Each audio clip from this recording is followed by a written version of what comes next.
Ngayon ay Pebrero 1. Dumating tayo kahapon, January 31, 2025. Isinara natin ang araw ng Enero bilang buwan ng walang hanggang biyaya at pagpapala. At ngayon, binubuksan naman natin ang Pebrero. Nag-isa sa Padre kagabi, Padre Haris. At ngayon siya din ang nagbukas ng isang misa sa araw ng Pebrero, first Saturday. Ngayon po, ang ibabahagi ko lang ay ang kaganapan ng propesiya ng banal na lugar na ito sa aking pag-aaral. Sa aking pong pag-aaral at sa mga natanggap ng mensahe sa mahal na Biblia, ito pong lugar na ito ay magiging World Pilgrimage Heritage. At nagsisimula tayo, kayo ang mga buhay na patotoo, kayo tinawag ng mahal na ina, mga piniling, may tawag ang mahal na ina upang maganap ang lahat ng propesiya. Bakit ko po sinasabi ito? Alam po ninyo, nandito sa buong lugar na ito, ang lahat ng simbolo, icons, upang maunawaan ng sambayanan na ang panawagan ng Diyos Ama, sa bawat bansa at bawat sibilisasyon ay hindi nagtapo sa Lumang Tipan or Old Testament, but continues to the present. At dahil nga sa inyong lahat ngayon, maunawaan ngayon ang madlang sambayanan sa buong Pilipinas at sa buong mundo kung bakit ang panawagan ng Diyos Ama ay nagpapatuloy. Akala ng iba, yung Old Testament, hanggang Old Testament, and then ang New Testament. But now, ang Pilipinas, ang bayang pinili upang mabuo at maitanghal sa buong mundo ng bawat Pilipino, pili ng Pilipino pa, upang magpatotoo.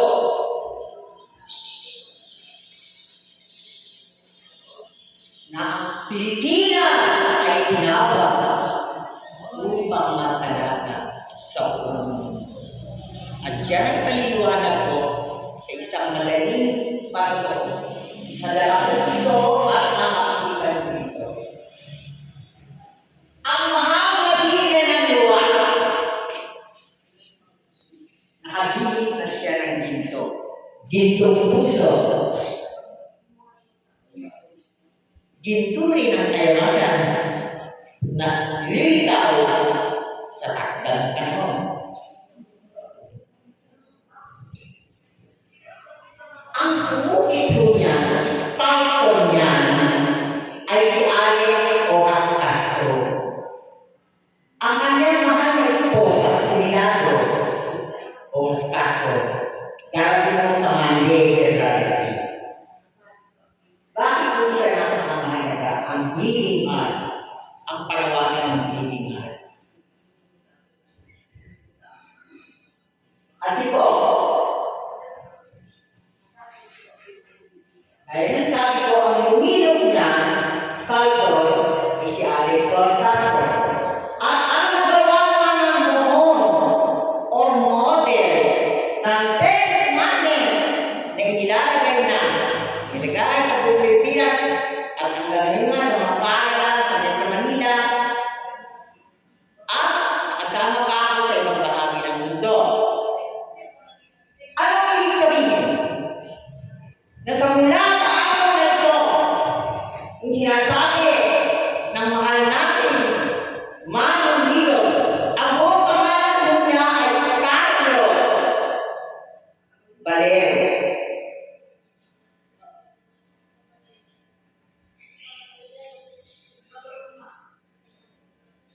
Si Marcos po, ang tinawagan, nadama niya, tinawagan siya, may hilako, may misteryo. Tinawagan siya, isang bugling ko lang ang naiintindihan ng buhay ni Marcos Calero. Bakit sa kanya po sinabi, ang krus at ang Ten Commandments? Ang una, alam ko may babae, at lang nagagawa ng mga tabletang yan, mga bago lang yan. At si Manong Dicos, hindi siya tumatanggap sa mga politiko at sa Amerika no may gustong magalo lagi ang mga pangalan nila hindi. Nakita niyo si Manong, wala mga pangalan niya. Ngayon, sa araw na ito, iyakayag natin nang tinawag si Manong Dicos, narinig siya ang boses ng Ama.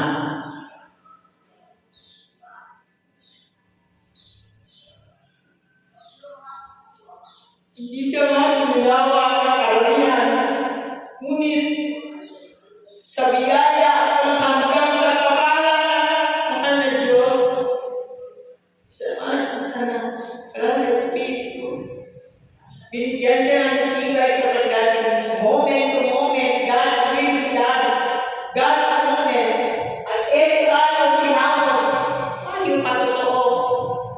Hindi natin hangaan dito tayo, hindi may tipag tayo sa mali natin na tayo upang maganap na ang dapat maganap.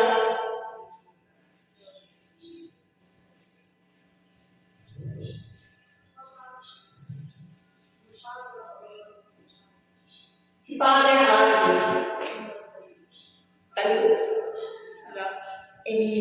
kayo mga nakilala. Simula pa lang ito ng unahin natin. Dahil hindi naman natin ito gusto. Kaya sila kuya, ate.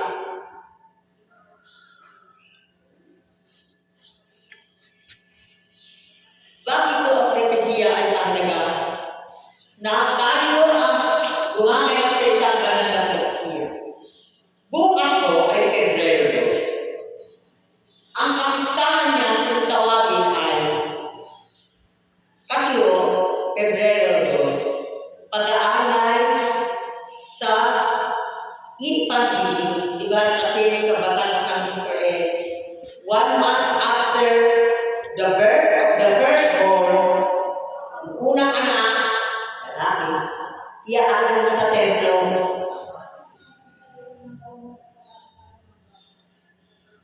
Dalawang propeta sa prophet, si Simeon at si Ana. May pangako sa kanila ang Diyos, lalo si Simeon. Hindi siya mamamatay hanggang hindi niya makikita ang ilaw, ang liwanag, ang patotoo sa Mesiyas na magliligtas sa buong mundo. Kung Israel, magtatanghal sa kaluwalhatian ng Israel. Kaya mga nagkakaya tayo gumaganap ngayon sa propesya niya. Dumudugtong tayo, binabagpanan natin din yung propesya niya. Si Ana din, si Ana, Cortez. Ang araw-araw na ginawa ng Diyos. Pinagtatawanan na yung dalawa, si Simeon at si Ana. Doon na sila nakatira sa templo. Araw-araw tuwing may mag-aalay. Hinihintay nila yan. At dumating ng takdang araw, yun ang pistahan natin siniselebrate. Dahil ito Pebrero 2, yung pag-aalay sa sanggol na Jesus, parang halos 1 month after, iaalay siya sa temple. Diba? Iaalay ni Mama Mary at si Joseph.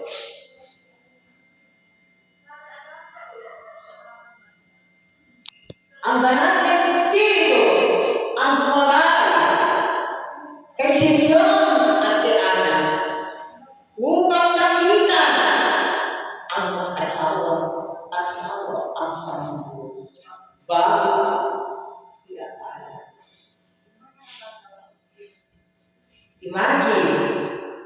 I-visualize natin ang eksena.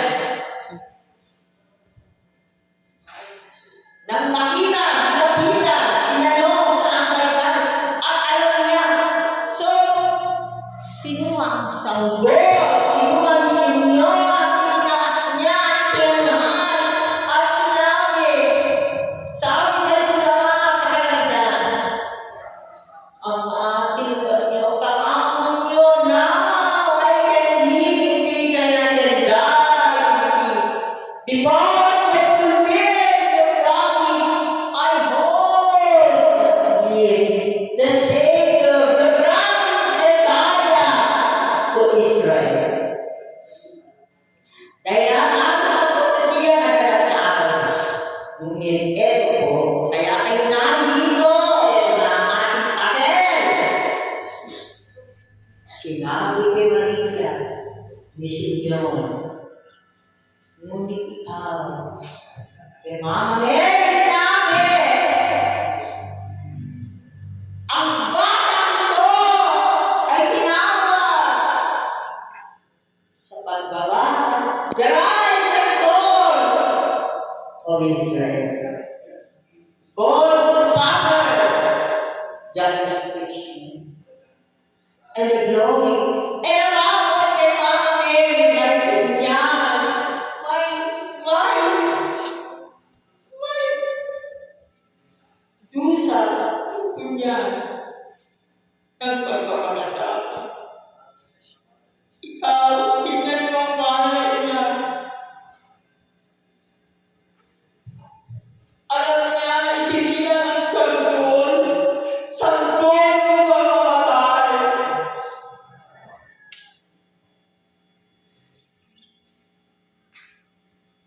At bakit tayo narito ngayon? Ito naman ang ating pag-aanakan kayong tinawag. Kilala ang sarili niyo. Isusulat niyo ang bahagi niyo sa banal na kasaysayan ng kaganap. Si Manang dito, sa kanyang meron siyang tinatawag lumang parehasyo at bagong parehasyo. Nung kami nagtagpo sa bakuran niya, sa La Union, di ba, sa mission na, anong sabi niya? Bakit siya tinatawagan? Magbigay lugan, taas, i-uplift ang mga mahal niya. Ipapaliwanag na ngayon po yan. Ito na ang kalahat. Ito po, ang Santo Niño de Braga. Ito ay ibigay sa akin ng Czech Republic. Sa pamamagitan ng Czech Republic Ambassador to the Philippines, Jaroslav Luga. Naniniwala ko siya sa mga pinapakilo sa akin ng Diyos.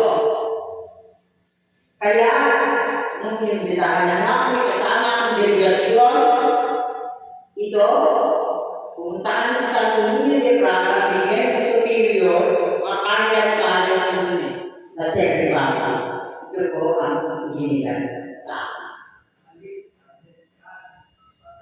Kaya titignan niyo yung sanggol na inaalay upang magdusa, ipake sa krus. Ngunit, may naman ito ng child Jesus na hari ng sanglibutan at may sentro at bakit naman natin ang sabi si Saint Pope John Paul II. Kasi ang saksi ko po dito noong October 22, bago ang October 22,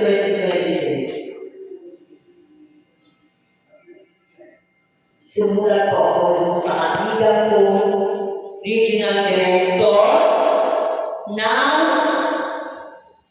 Department of the Interior Local Government, kasi naintindihan niya akong kapag-mensahe.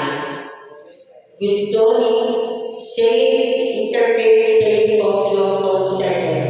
Diyan po kami ang kapistahan lang, hindi ko alam bakit. Siguro nag-workshop ako. O sige ma'am. O, nais niya. Ito maganda. Nababatag pa ako, kaya nag-workshop lang ako, nais niya. Maaga pa lang ng 22. Ginising na ako. Alam ko sa Conjure Concert. Ano ang sa akin? Bumili ako ng 10 estatwa niya.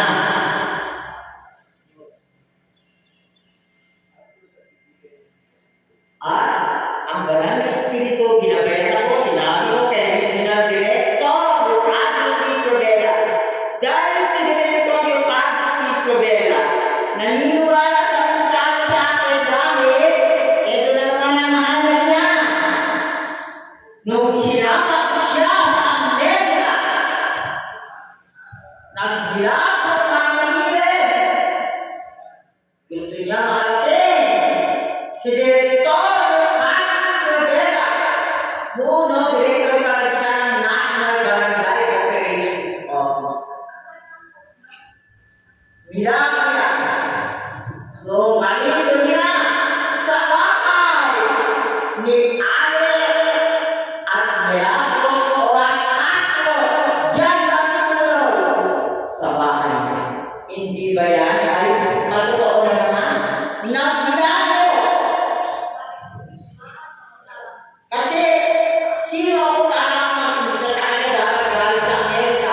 Ako nagbila ng kanyang form dun sa online sa US. Sa bagay ko kilala ako kasi ng Amerika eh. Nagpunta ako dun eh. So, pero kahit na, bilang ka rin ang mahal niya. So, ano ang ibig sabihin niyo? Dahil, kaya kilala ako ng Director, Regional Director, Leocadio T. Trobela, naniwala siya. Sabi sa kanya, pupunta ako, doon ako bibili ng estatwa. Doon, alam ko, meron store, meron yung lugar, si Blessed James Alberione. Kasi yun, nagpakitao din ang langit sa kanila. Nagpakitao yan. May mystical, may experience ako. Kaya ipuntahan ako sa Aga Italy. Kasi ang Blessed James Alberione niya, sa Aga, parang pinanganak siya sa isang sapsapa na manger. Kaya alam ko, puro pakitao ito. Buti nga may dala budget pang-film documentary. Napipili ko, 10. Ngayon, wala lang doon, may nakakda sa unang sana. Kaya ay kasama ngayon. Ang mensahe,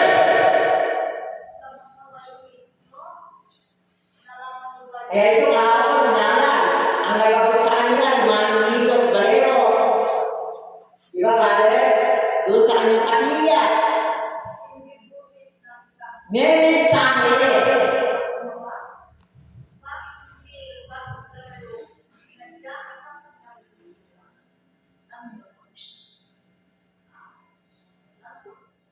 Yung 8.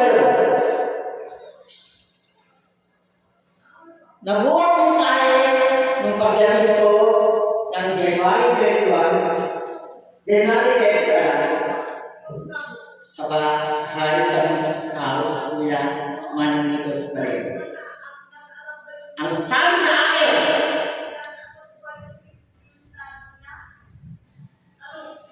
ito ang aanayin natin ng dasal at pagkakasakit upang maganap na ang banal na alaala na ang propesiya na mga pinuno ay mga kailangan sa buhay ng isang buhay santa o bayan. Hindi pwede sabihin na sila ay hindi tinatawag upang manguna bilang santo, santa at bayan. Mula sa araw na ito, pare, sabihin natin dito, tagumpay na alam ko. Bakit?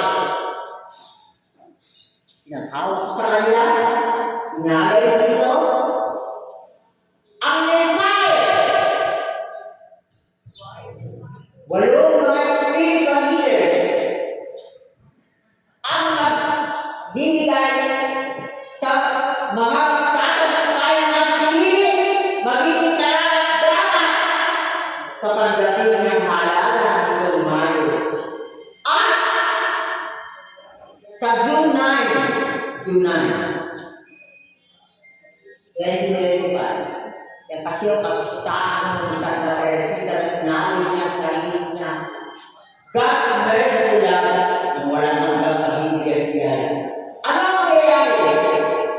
Yung matindi na tatanggap ng handog ng interfaith saying, John Paul pupunta niya kung saan ang banal na bakuran ng spiritual world.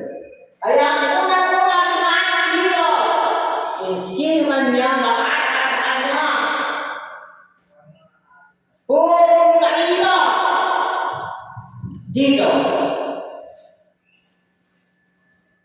Hindi sila pupuntahan. Pupuntahan sa sa monasteryo. Ang message sa akin, January 13, pagdating mo lang sa missional. Hindi ko kaya sinabi, pinagbasan ang mga hindi ko kaya sinabi. Pero ito, itinahaya ko. Pupunta sila sa tawagin ay mga kapatiran ng munting sanctuary. Tulad yun. Hindi natin alam ang ipili ang tinatandaan na. Ngayon naman, punta tayo sa kasi dahil akala naman sa akin. Josie, taas, Josie there. Josie? Si Josie, pagtawag na, siya mo ba? Aligay, punta tayo dito sa Amerika kasi explain ko kami kasi tayo mo kami ang na explain ko. Bakit muna kayo sa Amerika? Kaya ayaw gawin na pinakawa kayo sa kayo na sila mo, kasi tatakalin mo kayo. Hindi, sige ikaw na puma, kasi sa kanana, ha? Kasakripisyo sa iyo. Kasi po, sige ako kayo kasi para hindi namin. Kasi po, ang sabi ng mahal na ina, ay mga pinili. Pakilabas mahal ko yung sa likod, yung isa dito, si Emil, kita niya. At gusto ko yung makita yung sa likod. Ayan, kuhalan niya ang photo yan. Ito.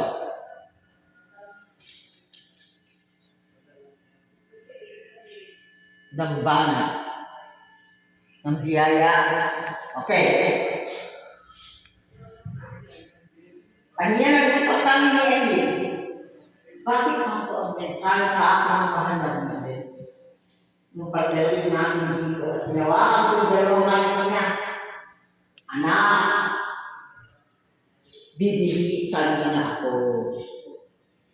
Ang aking pagbulusat dalamhati.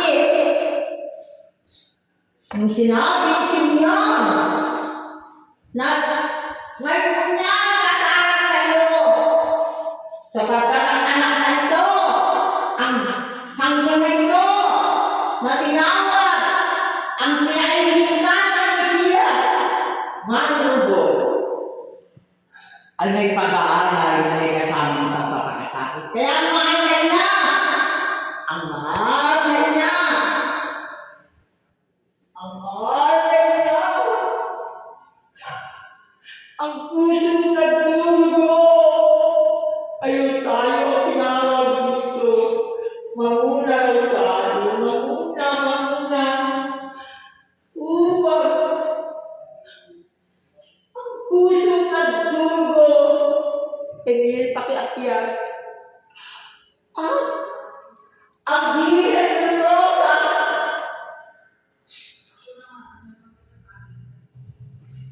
Kaya yung lugar nila, ang inaanugan na Barangay. Ang tawagin ay Santuario de Divina Gracia, dambana ng biyaya at pagpapala. Ay madadamayan ng lahat habang nagkakampanya na tayo sa buong sambayanan. Bawat mamamayan, pinuno at pamayanan na sumama sa atin na bihisan ang pagdurusa, palitan ng kaluwalhati at kaligayahan ng ginhawa. Kaya kayo na mga pinili ngayon sa lugar na banal na dambana ng Lady of the Bleeding Heart. Lady of the Bleeding Heart. Paraiso. Bagong paraiso na mga mamamayan, pinuno at pamayanan na binigyan ng transfiguration, bagong anyo. We will all be transfigured leaders, citizens, and communities. Kaya nga, pupuntahan ang Pilipinas ng mga iba't-ibang bansa sapagkat dito nila sasayahin, iinom, madadama kung paano maging isang mamamayan, pinuno at pamayanan na may kababaang transfiguration ng kalkalatian ng Diyos Ama ng bawat mukha ng bawat Pilipino at nagpupunta rito ay magiging mukha ng pababawang anyo nung siya Mount Tabor. Si Jesus Christ with Moses and Elijah transfigured. Pagbabawang anyo, yun ang pagsabi niya kanina sa akin, nag-usap kami. Sa likod ng pagkakasakit, ang maramang biyaya at kaligayahan. Divina Gracia, pagpapala. Kaya Padre Hans, nagpapasalamat ang buong sambayanan, bawat bansa at sibilisasyon, upang matupad na hindi nagdalos ang panawagan ng Diyos Ama sa magiging isang bayan banal, isang sibilisasyon banal. Hindi nagdalos sa Old Testament, hindi nagdalos sa New Testament, but meron tayo, Third Testament. The Testament of the Great Mother. Testament ng mahal na ina. Kaya ang ibig sabihin mula sa araw na ito,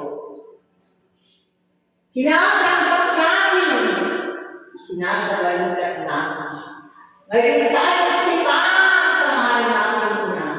Mahal na ina, mula sa araw na ito, puspos kami ng kaligayahan. Walang hanggang sa salamat ng kaligayahan. Salamat pinagkakasipay, brother, ilan lahat ng mga kasama, lahat ng mga anak ko dito, tinawag ko, kahit kami ay ilan lang, 4, 5, 6, 7, 8,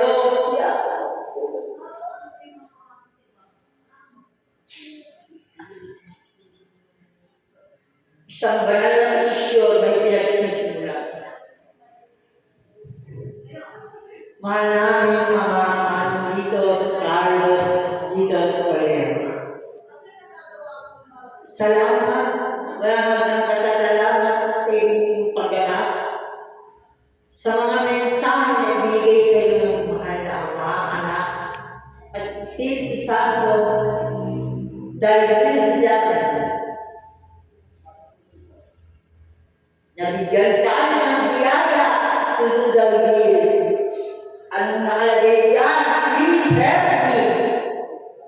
Please help me do thy will.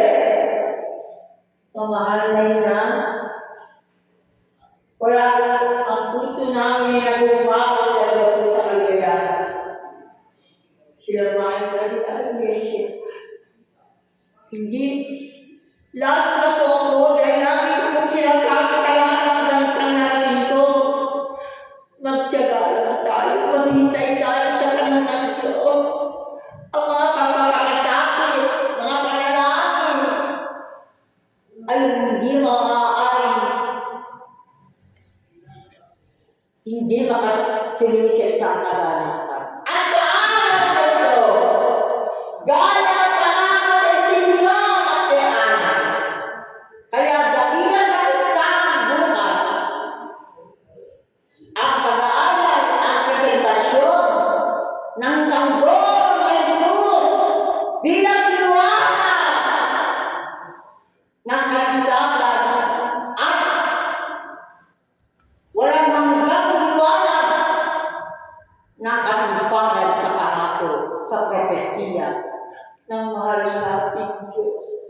Diyos Ama, Diyos Anak, at Diyos Espiritu Santo, at ang banal na pamilya, Jesus, Maria, Jose. Salamat po.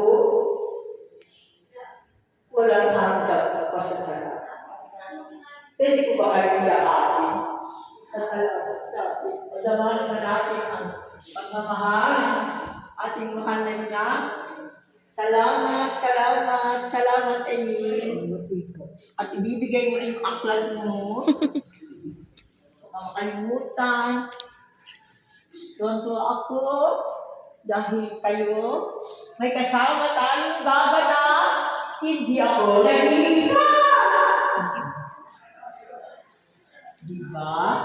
Diba, diba? O, diba? O, diba, kuya? O, diba, diba, kuya, kuya? O, Dennis. Kaya po, ang masaya din. Ako si Ayesh. Ako yung nagkuha ng ating ano. At kaya po, masaya ito dahil si Director ng ating Prodera, yan lang nakita ko. Gagawin ko yung ngayon. Kasi po, siya lang ang may controversial sanctuary. Sanctuary. Kaya, mabuhay ang Pilipinas! Mabuhay ang Manila! Mabuhay ang 2025 Jubilee Holy Year. Amen.